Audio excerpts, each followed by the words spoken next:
Welcome back to Morning Coffee. This is Mark Cook. I am super excited right now because I am talking to an award-winning broadcast journalist. Her name is Julie Loffredi. She is a travel expert. She's been on the Today Show. She's been on Good Morning America. She's been on CNN. She's been on Fox News. And now she is on Morning Coffee. Good morning, Julie, and welcome. Hey, good morning. That was a pretty solid intro, don't you think? Yeah, that was a nice one. Well, and listen, I wanted to set the scene because, listen, this is your expertise. This is what you do. This is how you do it. You have all of the travel tips ready to go for the summer of 2016. Memorial Day is right around the corner. So give me the biggest overview on what's happening and what's hot in travel. Well, now is really like the time to get started if you're thinking about going somewhere this summer. And this summer Europe is back on the map as a top destination. So if you're considering taking a trip, I always tell folks to start with setting that budget and visualizing your ideal trip. Do you want something more family friendly? Do you want to maybe do a lot of sightseeing, or maybe just get some great food, wine, and R&R? So setting those travel expectations ahead of time can really help kind of focus your trip planning.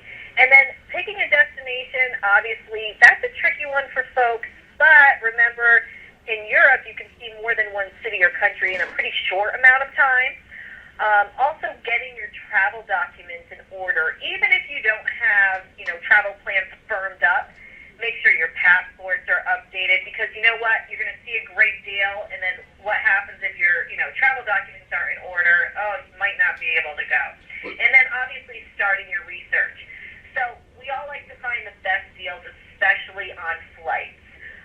Checking sites like Hopper or comparison sites like Kayak or TripAdvisor, that's a good place to start.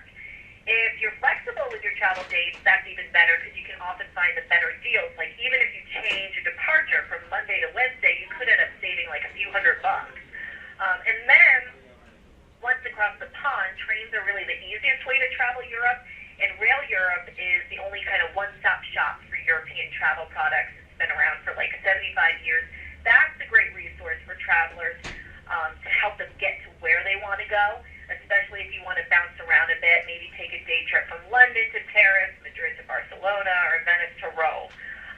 So, really, if you're thinking about taking a trip this summer, now's the time. You got it's almost Memorial Day. We got to get these plans in order, right? Yeah, right. You're running out of time, and my question is that. Look, Europe is hot, and that's kind of a great thing, because international travel hasn't been as big over the last decade as it was maybe the decade before that.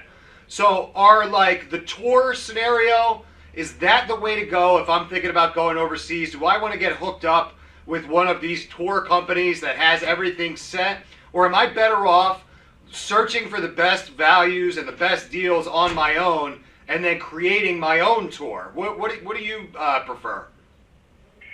Well, a perfect trip is obviously different for everyone. So right now I'm planning a trip so I can use like the Rail Europe site to find not only the best kind of rail routes, but also add on tour packages and museum passes kind of in one. And then for those who just kind of want to go out on their own, that's fine too. The best overall destination in Europe right now, still London. London's the crowd favorite. You can't go wrong. Ranked top pick by travelers on TripAdvisor this year. And from there, you can easily hop over by train to Paris, right. About 2 hours each way, or Amsterdam. And the nice thing, too, about London, if you make sightseeing part of your itinerary, you can really kind of save big. The British Museum is free. They just opened the new Sicily exhibit.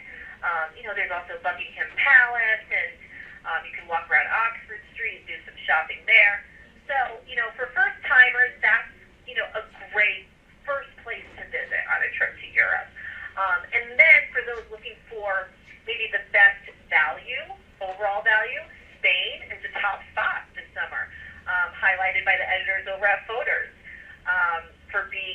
that overall value, great for tourists this summer who want to explore but want to save maybe on those hotel rooms. The strength of the dollar against the euro is really good. And then popular trading routes in that country include like Madrid to Barcelona or Barcelona to Paris. So you can, kind of squeeze in a lot in a week. And Spain is known for, great museums and nightlife and, those cool plazas where you can grab a cup of cappuccino, exciting nightlife.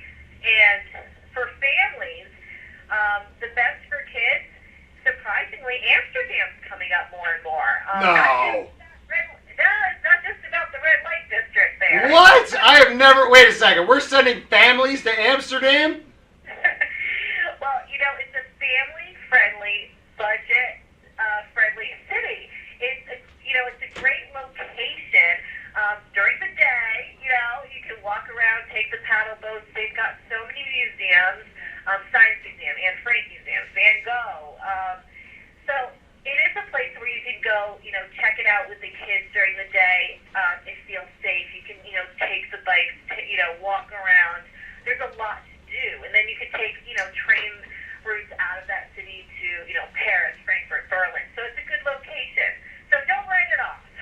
Yeah, well, the kids will definitely get an education, it sounds like. That's a good thing, right? Yeah. And then maybe the parents just want more of the romantic getaway or couples.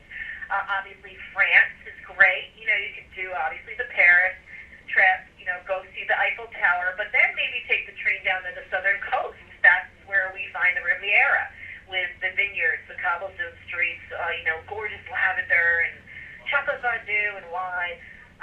So there's a lot of options for folks, if you're planning a trip. And yes, you can do more than one thing in 7 days in Europe. So, Julie, I'm running out of time here, but I have one question for you that I know that is really going to speak to your expertise. How do I navigate a city I've never been to like a local? What are some of the tips and tricks that I need to employ to make sure that I can get the most out of my visit to a city I've never been to? Well, if you hop on one of those trains, the nice thing is it's going to drop you off probably right in the center of the action. And then if your phone is your friend. So if you have ideas on where you want to go, walk around, check out some different attractions, plan that in advance on your phone so you know exactly where you're going. You don't want to be the tourist with the big backpack and holding a huge, massive map, right? Right. So doing the research ahead of time, talking to travel experts, getting advice before you arrive is a great way to feel confident, and then you can really enjoy your trip without being worried about getting, kind of lost along the way. Well, I think the overall message here is do your homework and be prepared. From the very beginning of planning your trip to when you actually execute your trip, be planned, be prepared, and you're going to have a great time, and you're going to be able to do it on the best budget possible. You got it. Julie Loffredi, thank you so much for joining us on Morning Coffee on the Radio Vision Network. Thanks again, and have a great day. Thank you. Well, that was super exciting. Thank you to Julie Loffredi for giving us some awesome travel tips. I got to take a quick break here on Morning Coffee, but I will be right back.